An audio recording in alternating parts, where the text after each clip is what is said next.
అశోక్ గారు నమస్కారం. నమస్తే అండి. చెప్పండి, నిన్నటి రోజున పులివెందుల మండలానికి సంబంధించి జెడ్పీటీసీ ఉప ఎన్నిక జరిగింది, పోలింగ్. అయితే ఆ పోలింగ్ ను దృష్టిలో పెట్టుకుని నిన్నటి నుంచి వైఎస్ఆర్సీపీ బ్యాచ్ మొత్తం ఒకటే ఏడుపులు. నిన్నటి నుంచి ఈ రోజు దాకా ప్రజాస్వామ్యం కూనీ జరిగింది, అపహాస్యానికి గురైంది, అసలుకి మమ్మల్ని చాలా ఇబ్బందులు పెడుతున్నారని ఏడుపులే ఏడుపులు. వాళ్ళ సొంత నియోజకవర్గంలో వాళ్ళే ఏడుపులు పడ్డారంటే ఏంది, అసలు ఏం జరిగింది, ఏమంటారు? ఎస్, ముందుగా ప్రజాస్వామ్యాన్ని బ్రతికించినటువంటి నారా లోకేష్ గారితో పాటు అక్కడ స్వేచ్ఛగా ఓట్లేసినటువంటి పులివెందుల ప్రజలకు నా అభినందనలు. నారా లోకేష్ గారు ముఖ్యంగా నా ధన్యవాదాలు. ఇంకా సీదా సబ్జెక్టులోకి పోతే అండి, నారా లోకేష్ గారిని ఒక్క మాటతో నేను వర్ణించాలనుకున్నా. ఖచ్చితంగా ఎవరు అయినా కూడా అదే చెప్తారు. Actually he's very calm and much composed person Nara Lokesh గారు. కానీ మనం పోస్ట్ మార్టం చేసి లోపలికి వెళ్ళి చూస్తే అసలు ఏంద్రా ఆంధ్ర రాష్ట్రంలో ఏం జరుగుతుందా, నేను పులివెందులో జరిగినటువంటి జెడ్పీటీసీ ఎలక్షన్ ఏ విధంగా చూడాలంటే, పులివెందుల పులి అంటారు జగన్మోహన్ రెడ్డి గారిని. అటువంటి పులిని వేటాడినటువంటి నారా లోకేష్ గారిని ఇంకేమంటారు మీరు అర్థం చేసుకోండి. తరతరాలుగా రాష్ట్రం పైన పడి ఇష్టానుసారం మేస్తున్నటువంటి వైఎస్ఆర్ ఫ్యామిలీకి కల్లో కూడా వస్తున్నాడు నారా లోకేష్ గారు ఇవాళ. అది తట్టుకోలేక రోజేలాంటి వాళ్ళు అది ఇది అవాకులు చవాకులు వెళ్ళడం ఇది వెరీ కామన్ అండ్ అది సహజమే, ఇంకా తప్పదు. అది కాదు, పులివెందుల్లో 2 ఎన్నికలు జరుగుతున్న రాష్ట్రం మొత్తం వైఎస్ఆర్సీపీ బ్యాచ్ విజయవాడలో ధర్నా చేశారు, ఎక్కడెక్కడ ధర్నాలు చేశారు, మొత్తం అందరినీ రోడ్డు మీద తీసుకొచ్చినట్టున్నారు. సరే, ఇప్పుడు నేను ఒక్కటి చెప్తానండి. ఆ రోజు ఒక మహిళ వచ్చి ఏది 2021 జరిగినటువంటి మున్సిపాలిటీ ఎలక్షన్స్ కావచ్చు, ఆ సర్పంచ్ ఎలక్షన్స్, ఎంపీటీసీ ఎలక్షన్స్ మనం గమనించాం. పాపం ఒక మహిళ వచ్చి మీడియా ముందుకు వచ్చి, సార్ మా ఇంట్లో అసలు మద్యం ఎవరు పెట్టారో మాకేం తెలియదు అది ఇది అని చెప్పింది. ఆ రోజున సరే ఇది రాజకీయం కదా, ఈ టీడీపీ వాళ్ళు కూడా మీడియా ముందుకు వచ్చి అట్టే మాట్లాడతారు అనుకున్నాం. ఆ తర్వాత రోజు ఆ సీసీ కెమెరాలు బయటికి తీసి చూస్తే అండి, నిజంగా అర్ధరాత్రి కొంతమంది పోయి దూకి కరెక్ట్గా ఆ ట్యాంక్ వెనకాల పెట్టారు మద్యం. తర్వాత రోజు పొద్దున్నే పోలీసు వాళ్ళు వచ్చి కరెక్ట్గా ట్యాంక్ కాడికి పోయినారు. ఇల్లంతా సోదాలు చేయాలి కదా ముందా. ఇట్లాంటి ఘటనలు ఎన్నో. పాపం ఆ ముసలాయన చూడు, పాపం అంజిరెడ్డి తాత, ఆ తాత అయితే తొడగొట్టి నిలబడ్డాడు ఆ రోజున. అంటే వాళ్ళు వేసేయడానికి ఎంతసేపు ఓరే నాయన ధైర్యం ఎదురు నాయన ఇష్టానుసారం కొడతారు కదా అని చూసిన వాళ్ళకు ఎంత బాధ.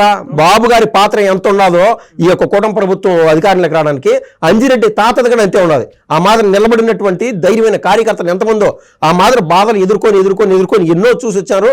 ఇలాంటి అనేక రకాలు. ఆ మాచర్లో అయితే నిన్న మొన్న బయటికి వచ్చారు చూడు జైలు నుంచి తురకా కిషోర్, ఇంత లవ్ రాడ్డు తీసుకొని పాపం ఇద్దరు కాపు పెట్టులు పోయింటే గుద్దుతా ఉంటే ఆ రోజునే కాపు సంఘాల వాళ్ళు రోడ్లపైకి వచ్చిన ఆ రోజు రాలేదంటే అది ప్రజాస్వామ్యం బతికినట్ట చచ్చిపోయినట్ట.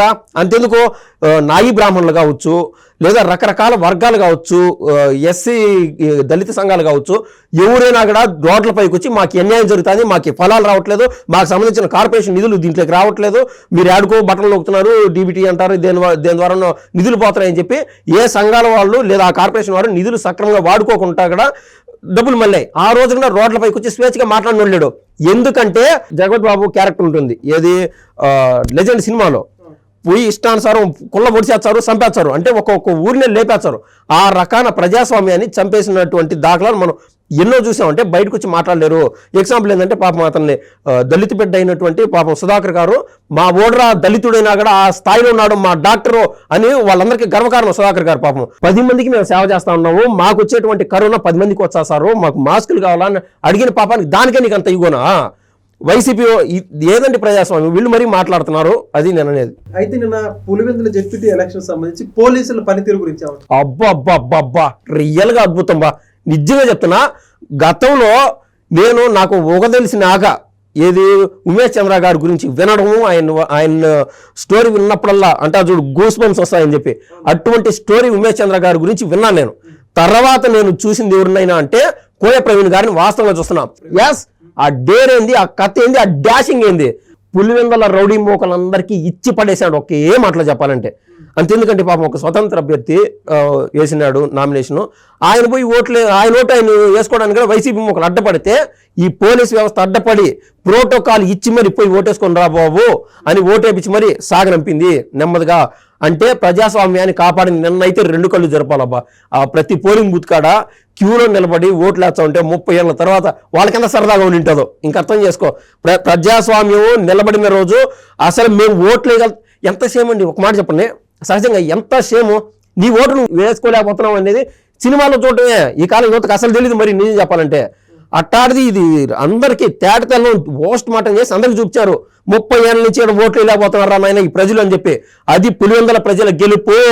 ఒక్కరి సొత్తు కాదు, ఒక నియోజకవర్గము, ఇది మా అందరి సొత్తు, మాది పులివెందుల అని చెప్పి అక్కడ ఉన్నటువంటి ప్రజల విజయంగా నేనైతే పరిగణిస్తానండి ఖచ్చితంగా. డిఎస్పీ మురళీ నాయక్ గురించి ఏమంటారు? మీరు మంచి ప్రశ్న అడిగానండి. మురళీ నాయక్ గురించి జగన్మోహన్ రెడ్డి గారి పగ పెట్టుకున్నారు ఎవరిపైనా, మురళీ నాయక్ పైన. మురళీ నాయక్ మేము వచ్చాం అనుకోని వేసేస్తాం, చీల్చేస్తాం అని చెప్పి. నిన్న పులివెందుల్లో ఉన్నారు. ఎవరైనా సరే అటువంటి చోటకి ఇప్పుడు టీచర్లు వీళ్ళు ఉంటారు కదండి, ఆ పోలింగ్ బూతుల్లో ఆఫీసర్లుగా వెళ్తారు. వాళ్ళు వెళ్ళడానికి కూడా ఇష్టపడరు. అక్కడ ఏం జరుగుతాయో, ఏ రక్తపాతం జరుగుతుందో అని చెప్పి. ఏడన్నా రక్తపాతం ఎక్కడన్నా జరిగిందండి? ఎక్కడన్నా మీరు చెప్పండి. ఇప్పుడు అక్కడ ఏం జరిగిందంటే, ఒక ఎగ్జాంపుల్ చెప్తున్నాను. తిరుపతి కేంద్రంగా ఆ రోజున జరిగినటువంటి ఎంపీ బై ఎలక్షన్కి సంబంధించి ఒక టెలిఫోన్ బూత్ అంత ఉంటుంది. ఒక ఇల్లు బాత్రూమ్ నాకు తెలియదు కానీ దానికి ఇంటి నెంబర్ ఒకటి రాసేసి ఆన్లైన్లో ఎక్కిచ్చేసి అదే ఇంటి కేంద్రంగా 130 ఓట్లు సృష్టించారు. ఆ రోజున చంద్రగిరికి సంబంధించిన ఎమ్మెల్యే కావచ్చు, లేదా పొంగనూరుకు సంబంధించిన వాళ్ళు కావచ్చు, తమిళనాడు నుంచి తీసుకొచ్చారు. ఆ రకాన్ని నిన్న కూడా ప్లాన్లు చేస్తూ ఉంటే దాన్ని నీట్గా ఎక్కడ తప్పులు జరగకుండా ముందుకు తీసుకెళ్లారు మురళీ నాయక్ గారు. ఈ క్రమంలో మురళీ నాయక్ గారిని చుట్టుముట్టేసి ఎంతమంది వైసీపీ మూకలు మనం చూసాం. అప్పుడు ఏం చేయాలా? రాని కొట్టండి, నేను చంపేయండి అన్నాలా? సాయి కుమార్ గారితో ఒక డైలాగ్ ఉంటుంది చూడండి, కనపడే 3 సింహాలు చట్టానికి, న్యాయానికి, ధర్మానికి ప్రతీకలైతే కనపడని 4వ సింహం వేరా పోలీస్ అని చెప్పి అక్కడ రౌడీ మూకల మాత్రం చుట్టి ఆయన పైకి వచ్చినప్పుడు వచ్చినారంటే కాల్చి పడేస్తాను అన్నాడు ఒక మాటలో. నేను అనకూడదు కాక, ఎందుకంటే ఈ రోజు ఈ డిఎస్పీ లెవెల్లో ఉన్నటువంటి పోలీస్ ఆఫీసర్ పైన దాడి జరిగితే రేపు ఏ రాజకీయ నాయకుడి పైన దాడి జరగదు. ఓపెన్గా మొన్న జగన్మోహన్ రెడ్డి గారు అన్నాడు కదండి, ఏమని ఎంపీ ఎండ్లో దూరుతారు మా వాళ్ళు, ఎమ్మెల్యే ఎండ్లో దూరుతారు, రాత్రి వేసేసి ఏమవుతుందని చెప్పి జగన్మోహన్ రెడ్డి గారు అనే కదా. ఇప్పుడు ఇదే పోలీస్ ఆఫీసర్ల పైన పులివెందులో నిన్న జరిగినటువంటి ఎలక్షన్లో దాడిగా జరిగింటే రేపు మా పని ఖచ్చితంగా రిపీట్ అయింటుంది. పోలీసు వాళ్ళకి భద్రత లేనప్పుడు ఏం చేయాలా? మరి ఈయన అందరిని ఏమైనా కొట్టాడా? బెదిరించాడు. మీరు తప్పు చేయకండి, మీ పని మీరు చేసుకొని సక్రమంగా ఓట్లేసుకొని ఇంటికి పోను అని చెప్పి. దాంట్లో తప్పే ఉన్నది. మొత్తం మీద నేను చెప్పేది ఏంటంటే, ఇది నారా లోకేష్ గారి విజయంగా నేను భావిస్తున్నాను. ఎందుకంటే చంద్రబాబు నాయుడు గారు ఎంత ప్రశాంతంగా ఉన్నారో నాకు తెలియదు కానీ కుప్పంలో అది అవమానంగా అనుకోండి, లేదా ప్రజాస్వామ్యం కూని అయింది అనుకోండి, కుప్పంలో ఏంది నామినేషన్ లేకపోయేదేంది? మాట్లాడితే ప్రజాస్వామ్యం గురించి మాట్లాడితే దాని గురించి మాట్లాడండి. ఆ రోజు దాని గురించి మాట్లాడితే ఈరోజు మీరు దీని గురించి మాట్లాడడానికి అవకాశం ఉంటుంది. అక్కడ నామినేషన్ వేయలేకపోయినారు టీడీపీ వాళ్ళు. కుప్పం చంద్రబాబు గారు అడ్డా అంటారు. ఇక్కడ పులివెందుల్లో వాళ్ళు నామినేషన్లు వేశారు, వీళ్ళు నామినేషన్లు వేశారు. ఎవరు గెలిచారో ఇంకా తెలియని పరిస్థితి.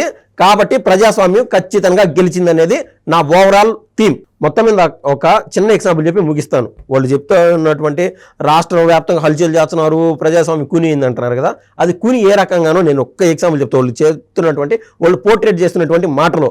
మీరు యాడికి ఇంకా పోలీసు వాళ్ళు యాడికి గన్లు ఎత్తుకోమాకూడదు, అట్టే ఉండదండి. ఒకటి సహజంగా ఏంటంటే గవర్నమెంట్ ఆఫీసర్స్ కానీ లేదా నిజంగా అండి కులాలు ఏవైనా సరే సారని దండాలు పెట్టచ్చు, కాళ్ళకి నమస్కారం చేయొచ్చు, బాగా చదువుకున్న వాళ్ళని. అర్థమవుతుందా? నేను ఎందుకు ఈ మాట అంటున్నానంటే, అంత బాగా చదువుకున్న వాళ్ళకి ప్రతి ఒక్కరు వాల్యూ ఇస్తారు. అతను కమ్మ, కాపు, రెడ్డి ఇది కాదు, చదువుకున్న వాళ్ళకి ఎవరికైనా అంత విలువిస్తారు అనేది నేను చెప్తున్నాను. ఈ క్రమంలో మా ఊరికి కానీ దగ్గరలో ఎవరు ఊర్లకు వచ్చినా కూడా వాళ్ళని కూర్చొని పెట్టి సార్ టీ తాగిపోండి సార్ అంటారు. ఎంఆర్ఓ కావచ్చు, విఆర్ఓ కావచ్చు, లేదా ఆర్ఐ కావచ్చు, అధికారులు ఎవరైనా సరే వచ్చినప్పుడు అంత వాల్యూ ఇస్తారు. ఆ క్రమంలో పోలీసు వాళ్ళు వచ్చినా కూడా టీ పెట్టడం, టిఫిన్ పెట్టడం, మనం అంత తృప్తిగా ఫీల్ అవ్వాలి. వాళ్ళు రోజు వచ్చి తినిపోతున్నారు మన ఇంటికి. అట్టా వాళ్ళు వచ్చినప్పుడు టీ తాగుదురు రాని సార్ అని చెప్పి అక్కడ లోకల్ ఉన్నటువంటి కనంపల్లి అనుకుంటా ఊరు, ఆ పంచాయతీ సర్పంచ్ పిలిచి కూర్చొని టీ తాపిస్తా అన్నాడు. వాళ్ళు ఏం చేయాలా? గన్ను ఇటు పెట్టుకొని మెడ పైన పెట్టుకొని టీ ఇటు తాగుతారండి. ఏమన్నా దాన్ని ఏం చేశారు? మంచం పైన పెట్టారు. దాన్ని ఫోటో తీశారు వీళ్ళు, వైసీపీ వాళ్ళు ఫోటో తీసి హల్చల్లో గన్నులు పెట్టి బెదిరిస్తారంటే పోలీసు వాడు కాదు, గన్నులు ఉండకూడదు. ఏదైనా సరే అంత బెదిరించాడు అంటే గన్ పాయింట్ పెట్టి ఉంటారు, ఏదో తలకాడ పెట్టాను. వాళ్ళకి ఏమొచ్చిందండి అంత పర్సనల్ ఎందుకు తీసుకుంటారు అంటే, మీరు అధికారులకు ఎవరు విలువ ఇవ్వకూడదు, అధికారులకు ఎవరికి టీలు టిఫిన్లు పెట్టకూడదు, అది కూడా తప్పే. ఇది కాబట్టి విచక్షణతో మాట్లాడాలనేది నేను కోరుతున్నానండి. ధన్యవాదాలండి.